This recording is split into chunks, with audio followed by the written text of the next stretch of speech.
नमस्कार, स्वागत है आपका अपने यूट्यूब चैनल चिराग इंस्टीट्यूट आईएएस पीसीएस में। आज हम लोग चर्चा करने जा रहे हैं क्लास 6 एनसीईआरटी ज्योग्राफी का चैप्टर 1। तो चलिए बिना किसी देरी के शुरू करते हैं। जैसा कि आज का हमारा चैप्टर का नाम है आपका सौर मंडल में पृथ्वी। ठीक है, सौर मंडल में पृथ्वी का क्या हिस्सा है या फिर सौर मंडल में पृथ्वी का क्या जगह है, उन सब चीजों के बारे में और इससे संबंधित जितने भी प्रश्न हैं उन सभी को हम लोग जानने का प्रयास करेंगे। जैसा कि लिखा हुआ है कि सूर्यास्त के बाद आकाश को देखना कितना अच्छा लगता है। आसमान में पहले एक या दो चमकते बिंदु ही दिखते थे, लेकिन बाद में इनकी संख्या बढ़ती जाती है। आप उनकी गणना नहीं कर सकते क्योंकि वे असंख्य मात्रा में हमारे क्षेत्र में मौजूद हैं। संपूर्ण आकाश छोटी छोटी चमकदार वस्तुओं से भर जाता है, जिनमें से कुछ चमकीले होते हैं एवं कुछ धुंधले। ऐसा प्रतीत होता है मानो आकाश में हीरे जड़े हो। इनमें से कुछ टिमटिमाते प्रतीत होते हैं, लेकिन अगर आप उनको ध्यान से देखेंगे तो आप पाएंगे कि इनमें से कुछ की टिमटिमाहट अन्य से अलग है। ये बिना किसी टिमटिमाहट के चंद्रमा के समान चमकते हैं। और क्या है इसके बारे में आगे देखते हैं क्या लिखा हुआ है। इन चमकीली वस्तुओं के साथ आप लगभग प्रतिदिन चंद्रमा को भी देखते हैं। यह अलग अलग समय पर अलग अलग आकार तथा अलग अलग स्थितियों में दिखाई पड़ता है। आप पूर्ण चंद्र को लगभग एक महीने में एक बार ही देख सकते हैं। तो ये ध्यान में रखिएगा कि एक महीने में हम पूर्ण चंद्रमा को कितनी बार देख सकते हैं? केवल एक बार। यह पूर्ण चंद्रमा वाली रात या पूर्णिमा होती है। 15 दिन के बाद आप इसे नहीं देख सकते। यह नए चंद्रमा की रात्रि होती है जिसे अमावस्या कहते हैं। ऐसी रात में अगर आसमान साफ है तो आप आसमान का अवलोकन अच्छी तरह से कर सकते हैं। क्या आपको इस बात पर आश्चर्य नहीं होता है कि हम दिन के समय चंद्रमा एवं इन सभी छोटी चमकीले वस्तु को क्यों नहीं देख पाते? क्योंकि सूर्य के प्रकाश से पूरी तरह से इसका प्रकाश जो वो ढक जाता है। ऐसा इसलिए है क्योंकि सूर्य के अत्यधिक तेज प्रकाश के कारण रात के समय चमकने वाली वस्तुओं को हम दिन में नहीं देख पाते हैं। सूर्य, चंद्रमा तथा वे सभी वस्तुएं जो रात के समय आसमान में चमकती है खगोलीय पिंड कहलाती है। तो ये आपसे एग्जाम में पूछा जा सकता है कि खगोलीय पिंड किसे कहते हैं? तो सूर्य, चंद्रमा तथा वे सभी वस्तुएं जो रात के समय आसमान में चमकती है खगोलीय पिंड कहलाती है। कुछ खगोलीय पिंड बड़े आकार वाले तथा गर्म होते हैं। ये गैसों से बने होते हैं। इनके पास अपनी ऊष्मा तथा प्रकाश होती है जिससे वे बहुत बड़ी मात्रा में उत्सर्जित करते हैं। इन खगोलीय पिंडों को तारा कहते हैं। सूर्य भी एक क्या है? एक तारा है। आगे देखते हैं। उम्मीद करते हैं कि समझ गए होंगे आप लोग। आओ कुछ करके देखें। जैसा कि लिखा हुआ है यहाँ पर, आपको आवश्यकता होगी एक टॉर्च, एक सादा कागज, पेंसिल तथा एक सुई। चरण 1, कागज के मध्य में टॉर्च को इस प्रकार रखें कि उसका कांच कागज से सटा रहे। दूसरा लिखा है, अब टॉर्च के कांच के चारों ओर एक वृत्त खींचे, मतलब एक सर्कल बनाए। कागज पर वृत्त के क्षेत्र में सुई से छोटे छोटे छेद करें। चौथा, अब कागज के छिद्रित वृत्तीय भाग को कांच पर सामने की तरफ रखें तथा टॉर्च के चारों ओर कागज को लपेटकर रबर बैंड लगा दे। पांचवा, ध्यान रखें कि टॉर्च की स्विच कागज के बाहर रहे। 6 नंबर, अंधेरे कमरे में एक सादी दीवार की ओर मुंह करके इस टॉर्च को लेकर कुछ दूरी पर खड़े हो जाएं। दूसरी सभी बत्तियों को बुझा दें।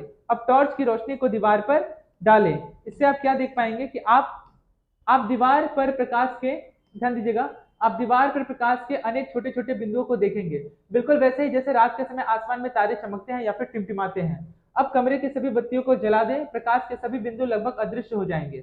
आप इसकी तुलना उस अवस्था से कर सकते हैं जब रात्रि के समय आसमान में चमकने वाले तारे सूर्योदय के बाद अदृश्य हो जाते हैं, क्योंकि रात्रि के समय सूर्य जो है वो अदृश्य हो जाता है, जिसकी वजह से सभी तारे क्या होते हैं? हमें दिखाई पड़ते हैं चमकते हुए, और सूर्य जो है वो नहीं दिखाई पड़ता है। ठीक यही स्थिति हमारे दिन में भी होता है, जबकि दिन में जो सूर्य है, दिन में जो सारे तारे क्या होते हैं? छिप जाते हैं, और उसी की जगह पर जो सूर्य है वो चमकता हुआ हमें दिखाई पड़ता है। आगे देखते हैं क्या लिखा हुआ है।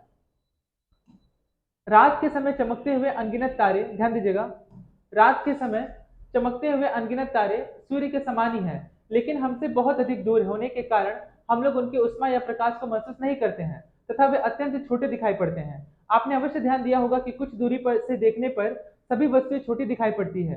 अत्यधिक ऊंचाई पर उड़ रहा हवाई जहाज कितना छोटा दिखाई देता है। रात्रि में आसमान की ओर देखते समय आप तारों के विभिन्न समूहों द्वारा बनाई गई विविध आकृतियों को देख सकते हैं। ये नक्षत्र मंडल कहलाते हैं। अर्सा मेजर और big bear, very very important, यहाँ से क्वेश्चन एग्जाम में पूछा गया प्रीलिम्स में। अर्सा मेजर या बिग बियर इसी प्रकार का एक नक्षत्र मंडल है। तो आपसे पूछा जा सकता है कि अर्सा मेजर और बिग बियर वो क्या है? तो ऑप्शन दिया जाएगा नक्षत्र मंडल है, ठीक है, तारा है, तो ठीक है, या फिर पुंज है, इसी तरह से कुछ, या फिर उल्का पिंड है। तो आपका आंसर क्या हो जाएगा? ये क्या है? नक्षत्र मंडल है। इसी प्रकार का एक नक्षत्र मंडल है। बहुत आसानी से पहचान में आने वाला नक्षत्र मंडल है सप्त ऋषि, यानी कि सप्त यानी 7 ऋषि संत। यह 7 तारों का समूह है जो कि नक्षत्र मंडल अर्सा मेजर का ही एक क्या है? भाग है। यानी कि सप्तऋषि किसका भाग है? तो सप्तऋषि जो है वो अर्सा मेजर का ही एक भाग है, जैसा कि आप देख पा रहे हैं यहाँ पर, ठीक है ना। 1 2 3 4 5 6 7। तो ये क्या है, सप्तऋषि है, यानी कि 7 तारों का समूह है। और ये जो आप देख पा रहे हैं ये क्या है, ये ध्रुव तारा है। ठीक है, जो कि उत्तर की दिशा की ओर दिखा संकेतित है। यही वजह है कि ये उत्तर दिशा में अवस्थित है। ठीक है, आगे बढ़ते हैं। आगे बढ़ते हैं। अर्सा मेजर का भाग है, अपने परिवार या पड़ोस में किसी बड़े व्यक्ति, ध्यान दीजिएगा, किसी बड़े व्यक्ति से कहिए कि वह आपको आसमान में और अधिक तारों, ग्रहों तथा नक्षत्र मंडलों को दिखाए। प्राचीन समय में लोग रात्रि में दिशा का निर्धारण तारों की सहायता से करते थे। उत्तरी तारा उत्तर दिशा को बताता है, इसे ध्रुव तारा भी कहा जाता है। यह आसमान में हमेशा एक ही स्थान पर रहता है। हम सप्तऋषि की सहायता से ध्रुव तारे की स्थिति को जान सकते हैं। चित्र 1.1 में आप देखेंगे कि यदि सप्तऋषि मंडल के संकेतक तारों को आपस में मिलाते हुए एक काल्पनिक रेखा खींची जाए एवं उसे आगे की ओर बढ़ाया जाए तो यह ध्रुव तारे की ओर इंगित करेगी। कुछ खगोलीय पिंडों में अपना प्रकाश एवं उष्मा नहीं होता है, बल्कि वह सूर्य के प्रकाश से ही चमकते हैं। वे तारों के प्रकाश से प्रकाशित होते हैं। तारा यहाँ पे लिखा हुआ है तो यहाँ पे सूर्य भी आएगा इसमें। ठीक है, ऐसे पिंड ग्रह कहलाते हैं, जिसे इंग्लिश में क्या कहते हैं, प्लैनेट। ठीक है, जिसे इंग्लिश में क्या कहते हैं, प्लैनेट। ग्रह जिसे अंग्रेजी में प्लेनेट ये कहते हैं, ग्रीक भाषा, तो ये एग्जाम में क्वेश्चन पूछा जा सकता है कि प्लैनेट शब्द की उत्पत्ति किस भाषा से हुई है, तो ग्रीक भाषा से हुई है। प्लेनेटाइड शब्द से बना है, जिसका अर्थ होता है परिभ्रमक। परिभ्रमक का मतलब चारों ओर घूमने वाले।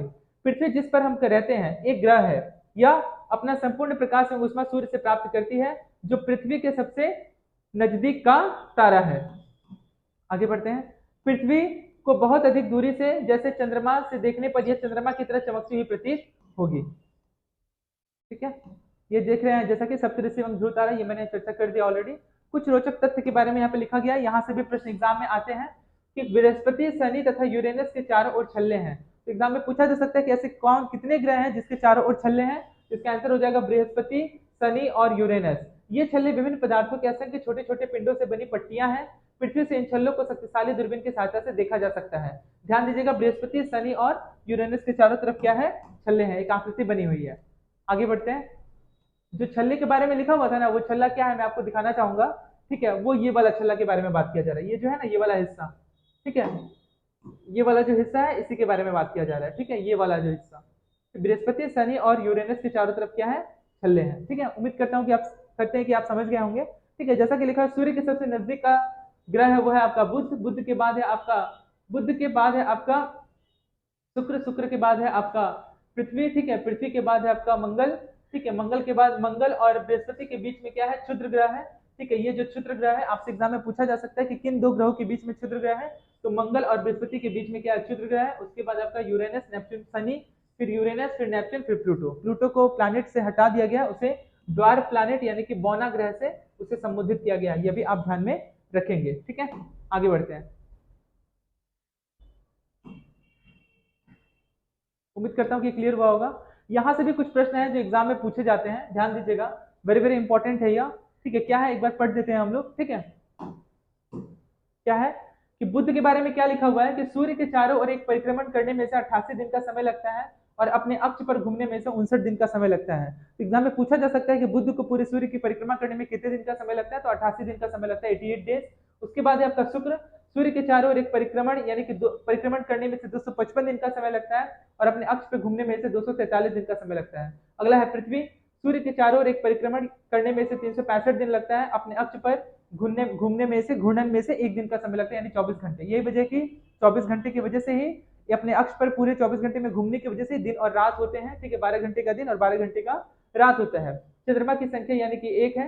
मंगल सूर्य के चारों ओर एक परिक्रमण करने में 687 दिन का समय लगाता है और अपने अक्ष पर घूमने में यह भी 1 दिन का समय लगाता है, यानी कि पृथ्वी की तरह मंगल ग्रह भी जो है वो अपने अक्ष पर घूमने में 1 दिन का ही समय लगाता है। इसमें चंद्रमा की संख्या कितनी है, 2 है। आंतरिक ग्रह सूर्य के बहुत नजदीक है, ये चट्टान से बने हुए होते हैं। तो आंतरिक ग्रह में कौन कौन से ग्रह आएंगे, तो आंतरिक ग्रह कहते हैं बुध को, शुक्र को, पृथ्वी को और मंगल को। तो यह भी आपसे एग्जाम में पूछा जा सकता है कि आंतरिक ग्रह में कौन कौन से ग्रह आते हैं, कितने ग्रह आते हैं, तो टोटल 4 ग्रह आते हैं। वो 4 ग्रह कौन कौन से हैं, बुध, शुक्र, पृथ्वी, मंगल। अगला है आपका बृहस्पति, सूर्य के चारों एक परिक्रमा करने में से 11 साल 11 महीने लगभग 12 साल का समय लग जाता है और अपने अक्ष पर घूमने में 9 घंटे 56 मिनट 56 मिनट लगता है, यानी कि इतनी तेजी से यह घूमता है। पृथ्वी को वही 1 दिन का समय लगता है, मंगल को भी 1 दिन का समय लगता है, लेकिन बृहस्पति को अपने अक्ष पर घूमने में 9 घंटे का ही समय लगता है, 9 घंटा 56 मिनट, यानी कि आप कह सकते हैं लगभग 10 घंटे का समय लगता है। इसमें चंद्रमा की संख्या कितनी है, 16 है। अगला है शनि, सूर्य के चारों परिक्रमा करने में से 29 साल का समय लग जाता है, 29 साल 5 महीने और अपने अक्ष पर घूमने में इसे 10 घंटे 40 मिनट का समय लगता है। और चंद्रमा की संख्या कितना है, इसे 30 से भी अधिक है। इसे बाह्य ग्रह कहते हैं, सूर्य से बहुत दूर है तथा बहुत बड़े आकार के हैं। ये गैस और तरल पदार्थों से बने हुए हैं। बाह्य ग्रह के अंतर्गत टोटल 5 ग्रह आएंगे, बृहस्पति, शनि, यूरेनस और नेपच्यून, सॉरी 4 ग्रह आएंगे। तो आप ध्यान दीजिएगा, आंतरिक ग्रह में भी 4 ग्रह हैं और बाह्य ग्रह में भी कितने हैं, टोटल 4 ग्रह हैं। ठीक है, तो स्टार्टिंग का 4 याद रखिएगा, बुध, शुक्र, पृथ्वी, मंगल, और बाकी का जो 4 हो गया वो आपका क्या है, 1 2 3 4, बाकी का जो 4 है वो आपका हो गया आपका बाह्य ग्रह। ठीक है, अब पढ़ते हैं लोग यूरेनस के बारे में क्या लिखा हुआ है कि सूर्य के चारों ओर एक परिक्रमा करने में से 84 साल का समय लग जाता है। अपने अक्ष पे घूमने में से 17 घंटे का समय लगता है, यानी कि इसे भी पृथ्वी की तुलना में कम समय लगता है। इसमें 14 मिनट लगता है। चंद्रमा की संख्या लगभग 17 है। सूर्य के चारों परिक्रमा करने में 164 साल का समय लग जाता है नेपच्यून को, और अपने अक्ष पर घूमने में 16 घंटे का समय लगता है, 16 घंटे 7 मिनट का। और चंद्रमा की संख्या कितनी है, टोटल 8, यानी कि पृथ्वी के समान अपने गति में या फिर घूर्णन करने में, अपने अक्ष पर घूमने में कितने दिन का समय लगता है, तो वो पृथ्वी के ही समान लगता है मंगल को। और पृथ्वी से सबसे कम समय लगता है, आप ध्यान में रखिएगा, बृहस्पति को, शनि को, यूरेनस को और नेपच्यून को। टोटल 4 ग्रह हैं। तो यहाँ से भी प्रश्न एग्जाम में आपके बन सकते हैं। आंतरिक ग्रह में कौन कौन से ग्रह हैं, बुध, शुक्र, पृथ्वी, मंगल, और बाह्य ग्रह में है बृहस्पति, शनि, यूरेनस और नेपच्यून। आगे बढ़ते हैं। उम्मीद करते हैं कि ये सारा पॉइंट आप लोग को समझ में आया होगा। नेक्स्ट क्या लिखा हुआ है कि क्या आप जानते हैं पौराणिक रोमन कहानियों में सोल, वेरी वेरी इंपॉर्टेंट, सूर्य देवता को कहा जाता है। तो यहाँ से ये भी प्रश्न बन सकता है कि सोल किस देवता को समर्पित है, तो सूर्य भगवान को समर्पित है। सौर शब्द का अर्थ है सूर्य से संबंधित, इसलिए सूर्य के परिवार को सौर मंडल यानी कि सोलर सिस्टम कहा जाता है। सौर शब्द का उपयोग करते हुए अत्यधिक शब्दों को लिखे। ठीक है, आगे पढ़ते हैं। आसमान में दिखने वाला चंद्रमा एक उपग्रह है। यह हमारी पृथ्वी का सहचर है तथा इसके चारों ओर चक्कर लगाता है। हमारी पृथ्वी के समान 7 अन्य ग्रह हैं जो सूर्य से प्रकाश एवं ऊष्मा प्राप्त करते हैं। इनमें से कुछ के पास अपने चंद्रमा भी हैं। अगला है सौर मंडल। सूर्य, 8 ग्रह, उपग्रह तथा कुछ अन्य खगोलीय पिंड जैसे क्षुद्र ग्रह किन 2 ग्रहों के बीच में है, तो मंगल और बृहस्पति के बीच में। ठीक है, मंगल और बृहस्पति के बीच में क्षुद्र ग्रह अवस्थित है। जैसे क्षुद्र ग्रह एवं उल्का पिंड मिलकर सौर मंडल का निर्माण करते हैं। उसे हम सौर परिवार का नाम देते हैं, जिसका मुखिया कौन है, सूर्य है। आगे देखते हैं क्या लिखा हुआ है। अगला है शब्द की उत्पत्ति। इसे पढ़ लेते हैं, फिर आगे हम लोग सूर्य के बारे में जानेंगे कि क्या लिखा हुआ है। शब्द की उत्पत्ति, ऐसे बहुत से शब्द जिनका उपयोग हम एक भाषा में करते हैं, अक्सर वे दूसरी भाषाओं के लिए किए गए हो सकते हैं। उदाहरण के लिए ज्योग्राफी एक अंग्रेजी शब्द है। यह ग्रीक भाषा से लिया गया है, जिसका अर्थ है पृथ्वी का विवरण। ठीक है, स्टडी ऑफ अर्थ ज्योग्राफी का मतलब होता है। Who is the father of geography, अगर आपसे एग्जाम में पूछा जाए तो इसका आंसर हो जाएगा एरेटोस्थेनीज। एरेटोस्थेनीज जो थे वो फादर ऑफ ज्योग्राफी है। फादर ऑफ हिस्ट्री अगर पूछा जाए तो इसका आंसर हो जाएगा हेरोडोटस। आगे बढ़ते हैं। पृथ्वी का विवरण, यह 2 ग्रीक शब्दों से मिलकर बना है, जिसमें जी शब्द का अर्थ है पृथ्वी एवं ग्राफिया का अर्थ है लिखना। आइए पृथ्वी के संबंध में और अधिक जाने। यहाँ से भी एग्जाम में क्वेश्चन पूछा है, वेरी वेरी इंपॉर्टेंट, कि जियोलॉजिया का क्या अर्थ है, तो जियोलॉजिया का मतलब होता है पृथ्वी का अध्ययन। जियोमेट्रिया का क्या मतलब है, तो जियोमेट्रिया का संबंध है पृथ्वी का मापन। जियोआयड का क्या मतलब है, तो जियोआयड का मतलब है आपका पृथ्वी के आकार के अनुरूप। ठीक है ना, यानी कि उसका जो शेप है वो दर्शाता है जियोआयड से। जियोमेट्री मतलब होता है, जियोमेट्रिया मतलब होता है पृथ्वी का मापन। जियोलॉजिया मतलब होता है पृथ्वी का अध्ययन। वेरी वेरी इंपॉर्टेंट, यहाँ से भी प्रश्न एग्जाम में पूछा गया है। आगे बढ़ते हैं। सूर्य, सूर्य सौर मंडल के केंद्र में स्थित है। यह बहुत बड़ा है एवं अत्यधिक गर्म गैसों से बना है। इसका खिंचाव बल इससे सौर मंडल को बांधे रखता है। सूर्य सौर मंडल के लिए प्रकाश एवं ऊष्मा का एकमात्र स्रोत है, लेकिन हम इसकी अत्यधिक तेज ऊष्मा को महसूस नहीं करते हैं, क्योंकि सबसे नजदीक का तारा होने के बावजूद यह हमसे बहुत दूर है। सूर्य पृथ्वी से लगभग 15 करोड़ किलोमीटर दूर है। अगला है ग्रह। हमारे सौर मंडल में 8 ग्रह हैं।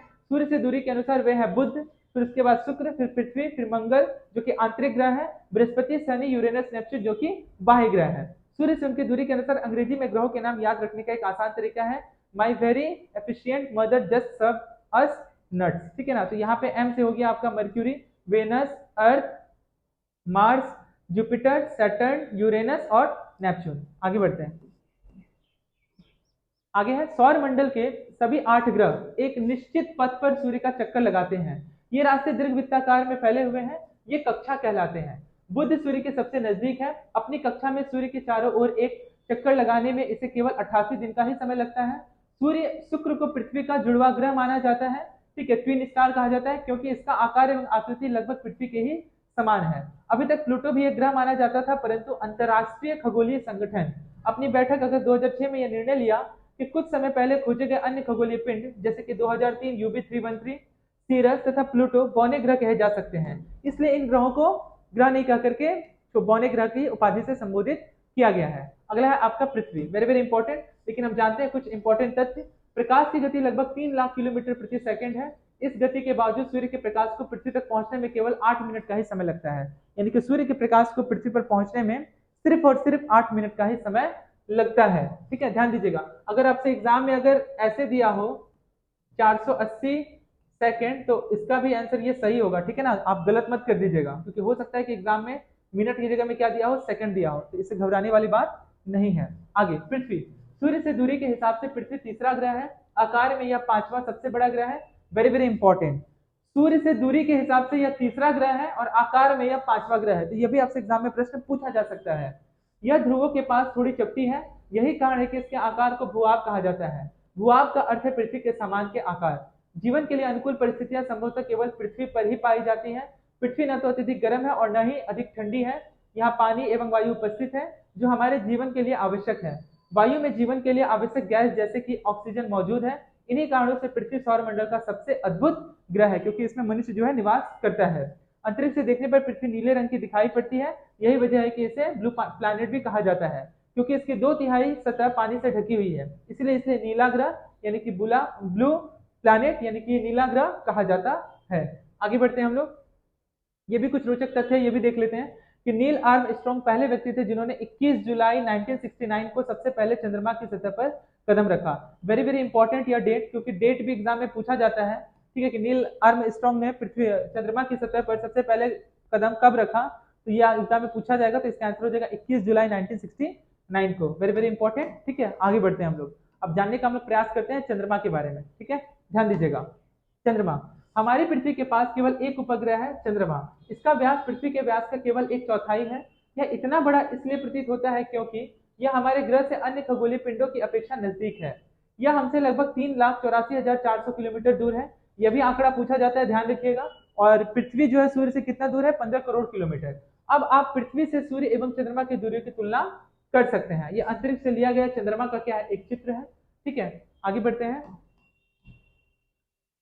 आगे देखते हैं क्या लिखा हुआ है। रॉकेट का प्रक्षेपण किया जा रहा है। रॉकेट का पृथ्वी पर गिरना, उपग्रह का कक्षा में क्या करना, प्रवेश करना। उपग्रह किसे कहते हैं, ध्यान दीजिएगा। एक खगोलीय पिंड है जो ग्रहों के चारों ओर उसी प्रकार चक्कर लगाता है जिस प्रकार ग्रह सूर्य के चारों ओर चक्कर लगाते हैं। ग्रह जो होते हैं वो सूर्य के चारों ओर चक्कर लगाते हैं, और जो उपग्रह होते हैं वो ग्रह का चक्कर लगाते हैं। ठीक है, ये चीज जरूर ध्यान रखिएगा, कंफ्यूज बिल्कुल मत होइएगा। मानव निर्मित उपग्रह एक कृत्रिम पिंड है। यह वैज्ञानिक के द्वारा बनाया गया है जिसका उपयोग ब्रह्मांड के बारे में जानकारी प्राप्त करने एवं पृथ्वी पर संचार माध्यम के लिए किया जाता है। इसे रॉकेट के द्वारा अंतरिक्ष में भेजा जाता है एवं पृथ्वी की कक्षा में स्थापित किया जाता है। अंतरिक्ष में उपस्थित कुछ भारतीय उपग्रह हैं जिनके नाम है INSAT, IRS, EDUSAT. Very very important, यह भी एग्जाम में पूछा जा सकता है आपके कि कुछ एग्जाम्पल दीजिए। ठीक है, भारतीय उपग्रह के जिसका नाम है इनसेट, IRS और एडुसेट। ठीक है, आगे बढ़ते हैं। अगला है आपका, अगला प्रश्न लिखा हुआ है कि जीव एवं पौधों को जीवित रहने तथा विकास करने के लिए किन तत्वों की आवश्यकता पड़ती है। तो वो मिट्टी हो गया, पानी हो गया, सूर्य का प्रकाश हो गया, ठीक है, जल हो गया, ठीक है, इत्यादि इत्यादि चीजें आवश्यकता पड़ती है। आगे बढ़ते हैं। चंद्रमा पृथ्वी का एक चक्कर लगभग 27 दिन में पूरा करता है। वेरी वेरी इंपॉर्टेंट, यह भी एग्जाम में आपसे पूछा जा सकता है कि चंद्रमा पृथ्वी का एक चक्कर लगभग 27 दिन में पूरा कर लेता है, और वहीं पृथ्वी को सूर्य का चक्कर लगाने में 365 दिन का समय लगता है। ठीक है, यह भी आप ध्यान में रखेंगे।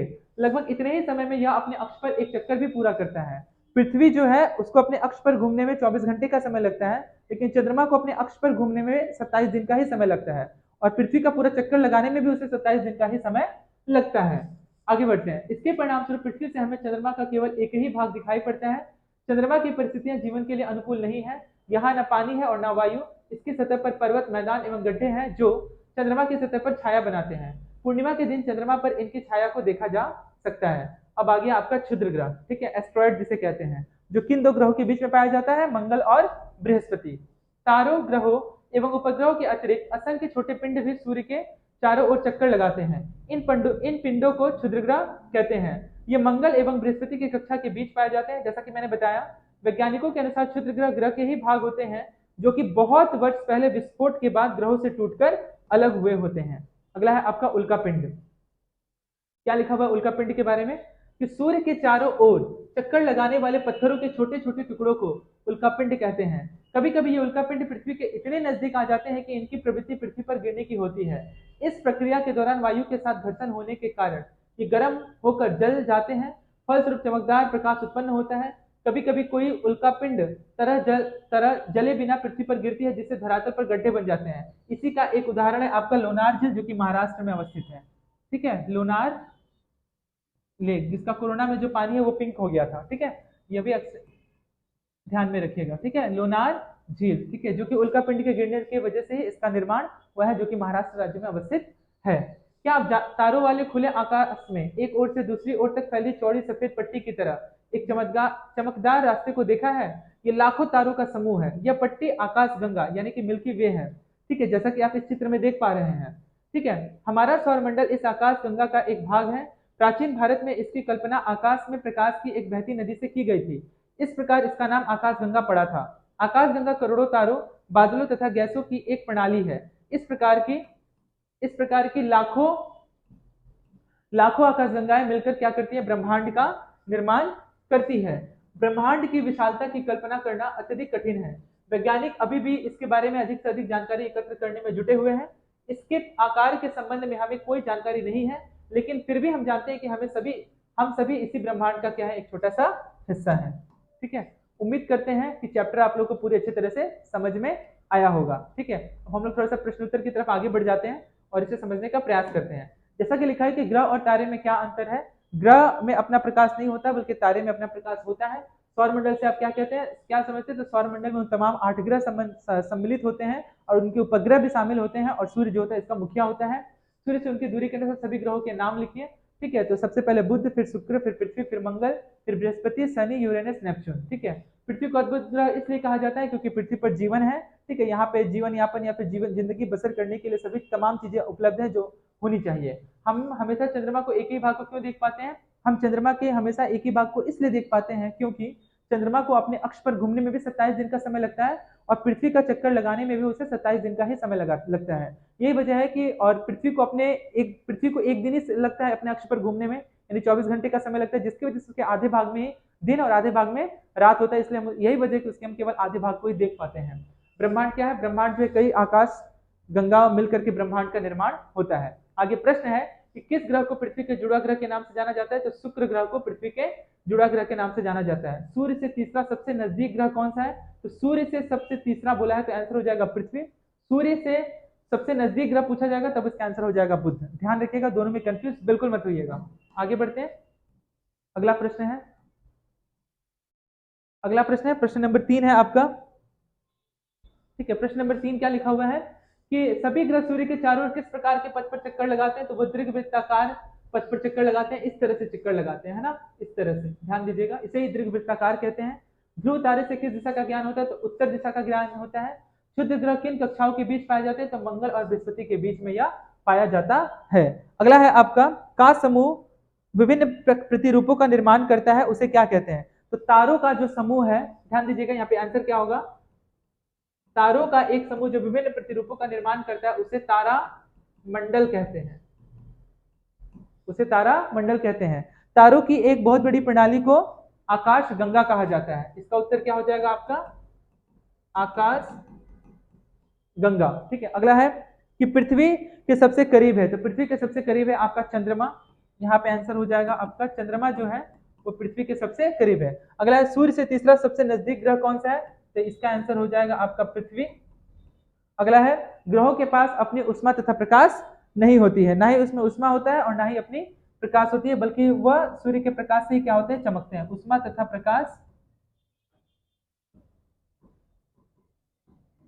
प्रकाश नहीं होती है।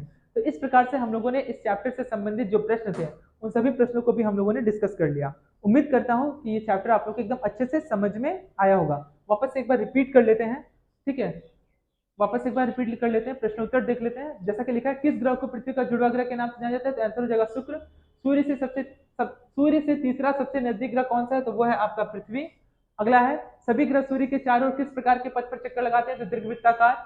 अगला है, ध्रुव तारे में किस दिशा का ज्ञान होता है? तो उत्तर दिशा ज्ञान होता है। क्षुद्र ग्रह किन कक्षाओं के बीच पाए जाते हैं? तो मंगल एवं बृहस्पति। तारों का एक समूह जो विभिन्न प्रतिरूपों का निर्माण करता है उसे तारामंडल कहते हैं। तारों की एक बहुत बड़ी संख्या को आकाशगंगा प्रणाली को आकाशगंगा कहते हैं। पृथ्वी के सबसे करीब है तो वो बुध जो है पृथ्वी के, चंद्रमा जो है पृथ्वी के सबसे करीब है। सूर्य से तीसरा सबसे नजदीक ग्रह हुआ है आपका पृथ्वी। ग्रहों के पास अपनी उष्मा तथा प्रकाश नहीं होती है। तो इस प्रकार से हमारा जो ये चैप्टर है वो पूरी तरह से समाप्त हुआ। उम्मीद करता हूँ कि आपको ये चैप्टर एकदम अच्छे से समझ में आया होगा। नेक्स्ट क्लास में हम डिस्कस करेंगे इसके चैप्टर 2 के बारे में। आज के लिए इतना ही। आप सभी का बहुत बहुत धन्यवाद।